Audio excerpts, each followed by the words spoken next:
शादी के बाद जब अक्सर मेरी तबीयत खराब रहती थी तो मोहल्ले का लड़का अली मुझे एक पीर बाबा के पास ले गया। पीर बाबा ने मुझे दवाई पिलाई और मैं बेहोश हो गई और इसके बाद दोनों ने मिलकर हो मेरे साथ। मेरा नाम अकरा है, मेरी उम्र 136 साल चुकी है। शादी से पहले हमारे मोहल्ले के एक छोटा सा लड़का जिसका नाम अली था हमारे घर अक्सर आता जाता रहता था और मैं जो भी काम उससे करती थी वो मेरा हर काम कर दिया करता था। उसका मेरे ऊपर दिल आ गया था, लेकिन उसने किसी भी बात का जिक्र नहीं किया था। उसने वैसे भी वो बहुत छोटा था तो मैं इस तरह का सोच भी नहीं सकती थी।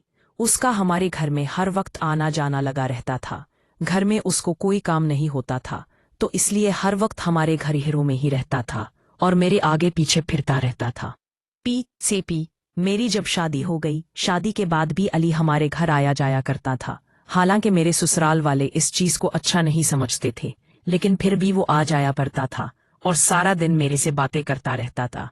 क्योंकि मेरे शौहर तो काम पर चले जाते थे और फिर अली ही मेरा सहारा हुआ करता था। क्योंकि शोर मेरा बिल्कुल सादा किस्म का इंसान था, लेकिन मुझे वो अच्छा नहीं लगता था क्योंकि मेरा दिमाग तो करीम के पीछे पागल हुआ पड़ा था। शादी के कुछ साल बाद जब मेरी तबीयत खराब रहने लगी तो अली हमारे घर आता था और घर के कामों में मेरी मदद करवा दिया करता था।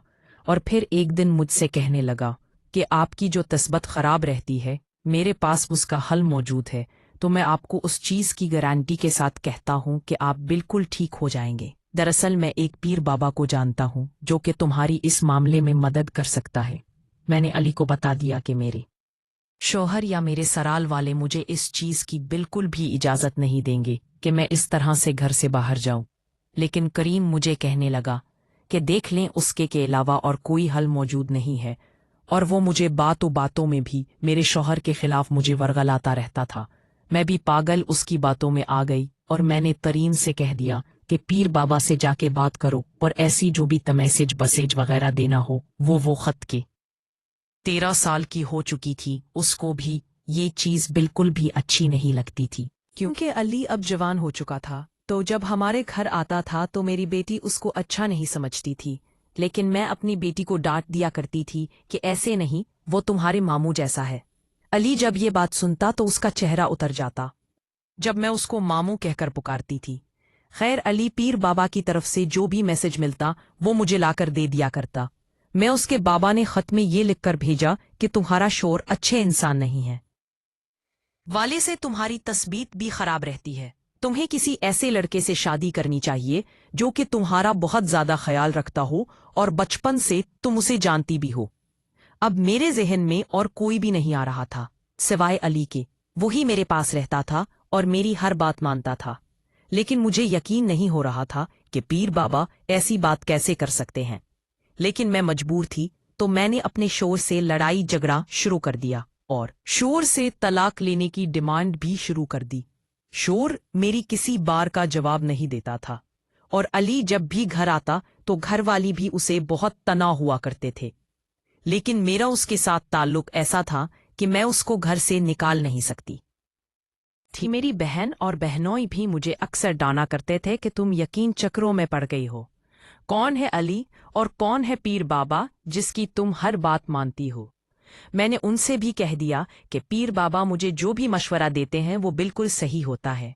और एक दिन अली ने खुद ही मेरे से शादी की बात कर ली कि मैं तुमसे शादी करना चाहता हूँ। मैंने अली को खूब डांटा और कहा कि तुम उम्र में मुझसे बहुत छोटे हो और तुम मेरे से शादी नहीं कर सकते। अली ने मेरी किसी बात का बुरा नहीं मनाया, बल्कि अपने काम में लगा रहा। और जब उसकी बात नहीं बन पा रही थी तो उसने फैसला कर लिया कि वो मुझे पीर बाबा से मिलवाएगा। मैं भी मान गई थी और इसी दौरान मेरी तस्बीत और भी खराब होने लगी। मैं नमाज पढ़ के अल्लाह ताला से रो रो कर ये दुआ किया करती थी कि अल्लाह मेरे दिमाग को खोल दे, जो कुछ भी मेरे साथ हो रहा है वो मेरे ऊपर आया कर दे।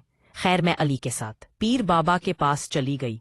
वहां पहुंचने के बाद मैंने अली को कुछ सामान लेने के लिए भेज दिया और पीर बाबा से मैंने सारी बात की और मैं उसे बताया कि ये खत अली ने मुझे आपकी तरफ से दिए हैं, क्या ये खत सच है। मेरे खत देखने के बाद पीर बाबा अब कम रह गए और गाने और हाथ लगाने लगे।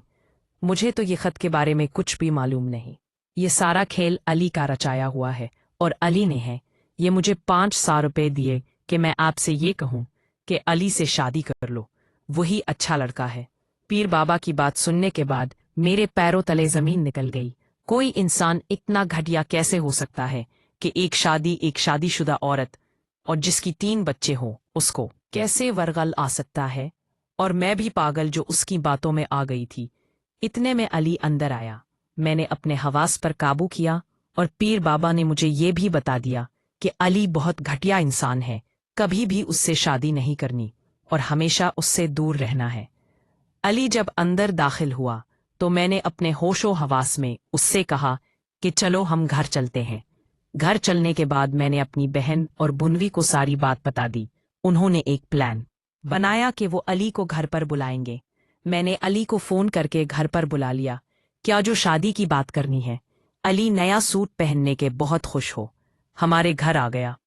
घर आने के बाद कमरे में बैठा और मैंने उसका सारा कुच्चा चट्टा खोल के रख दिया। मेरे भाई बहन और भनुई ने अली को बहुत मारा, मार मार कर उसको घर से निकाल दिया और उसने मेरे घर आने पर हमेशा के लिए पाबंदी लगा दी और सारे मोहल्ले में बता दिया कि किस तरह का भी इंसान है। तब मैं 50 साल की हो चुकी हूँ। कभी कभी मुझे अपनी इस हरकत पर शर्मिंदी होती है और मैं अपने शौहर के साथ अच्छी जिंदगी गुजार रही हूँ। सेक्स